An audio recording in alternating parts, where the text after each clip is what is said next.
Alright, so in this video we're going to be looking at composite function. Now composite function is where you take a function, you mix with another function to create something that's completely different. Just like you will take flour and egg, and then what comes out will be cake or batter. Right? So we have a function, we're going to put another function in it, or put a function within a function to create something brand new.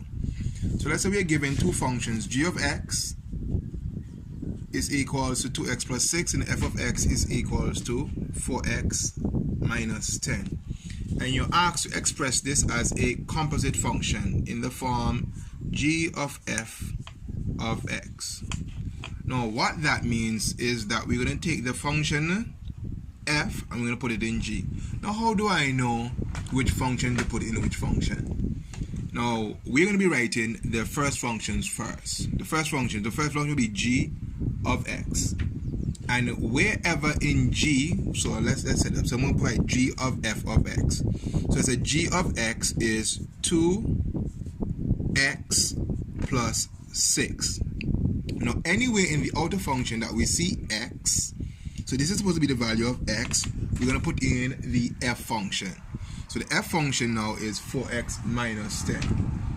So it would be 2 times 4x minus 10. Repeating again. So we're making a composite function. We're going to start off with our dry ingredients, or I don't know how you start when you're cooking, but we're going to start with the function that's on the outside, writing the function. So the function outside is 2x plus 6. Anywhere we see x in the function, the first function, we're going to replace it with the second function. Alright, so when we work out this with it using a distributive law, we get 2 times 4x, which is 8x. 2 times minus 10 is minus 20, plus 6, we simplify, we get 8x minus 14. Alright, now what if we're asked to do f of g of x? So now the f is our first function, so we're going to start off by writing 4x minus 10. Anyway, in the first function, if we see x, we're going to put in what is g of x. So it's going to be 4x, which is 4x minus 10. And what goes in here would be the g of x, which is 2x plus 6. And all we have to do is then just to work out the bracket, which is 8x plus 6 4 is 24 minus 10, which gives me 8x plus 14. Now what do we notice about g of x, g of f of x, g of f of x, and f of g of x? We notice that they are not equal. Now what that means is that composite functions are not commutative, which just simply means that if I have a plus b, I should get the same answer as b plus c. But this is not the case for a composite function. So a composite function is not commutative. So the order of the function is important. Let's look at another one.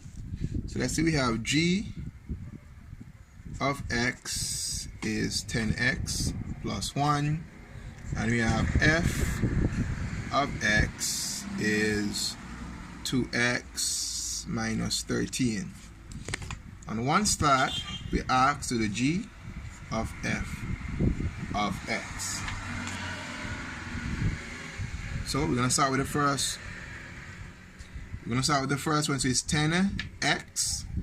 So what is x? We're going to put in what is f, which is 2x minus 13 plus 1. So over here is 20x. 2 times minus 10 times minus 13 is minus 130 plus 1. So we're going to have 20x minus 129. Alright, so what if you had a question, and the question says you want f, g, and there's a value on the inside. Ooh, there's a value on the inside. Now this could be done two ways. Alright, the first way, we're going to follow what we did in the beginning. So what we're going to do, what we're going to actually do, we're going to find f of g of x first. So we're going to write the first function first, which is f. So I'm going to put 2x minus 13. I'm going to put g on the inside, which is 10x plus 1. And then we're going to simplify it by expanding the bracket using the distributive law. So this becomes 20x plus 2 minus 13, which gives me 20x minus 11. So this is saying that f of g of x is equals to that. So what we're going to do now is that this here represents this 20x minus 10 is f of g of x. So what we're going to do is to put the value of 0. So once you have to evaluate, when we know the numbers are inside the bracket, we evaluate. We have to find first f of g of x.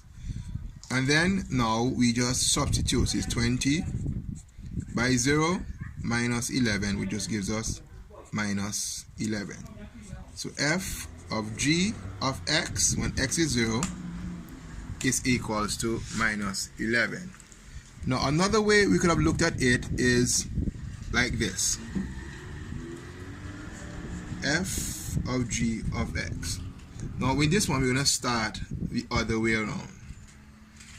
Alright, so what we're going to do, we're going to make the value of g equals 0. So it will be in 10 times 0 plus 1. So g of x, when x is 0, we get 1.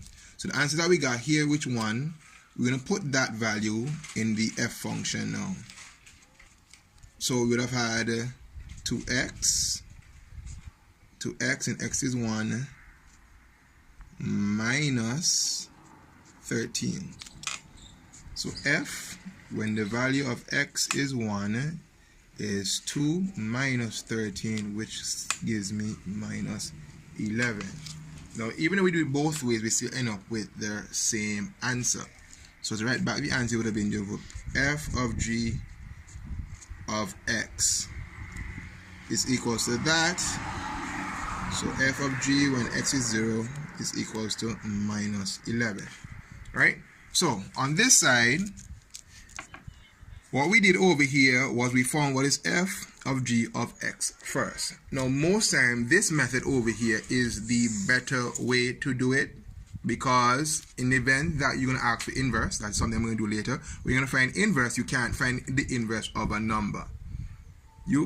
It's not best to find the inverse of a number. Here is pure mathematics.